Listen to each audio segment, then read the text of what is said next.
አይሁድ ቀንተው ጌታችንን አመፀኛ ወሬኛ ነህ ብለው በብረት አብል መጋፋውና መጋፋው እስኪገጥም ድረስ የኋሊት አሰሩት።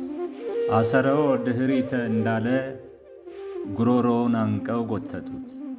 አፍንጫውን ደም እስከሚነስረው ድረስ 25 ጊዜ በጡጫ መቱት። የኋለኞች ሲስቡት የፊተኞች ይለቁታል፣ በጀርባው ይወድቃል። የፊተኞቹ ሲስቡት የኋለኞቹ ይለቁታል፣ በልቡ ይወድቃል።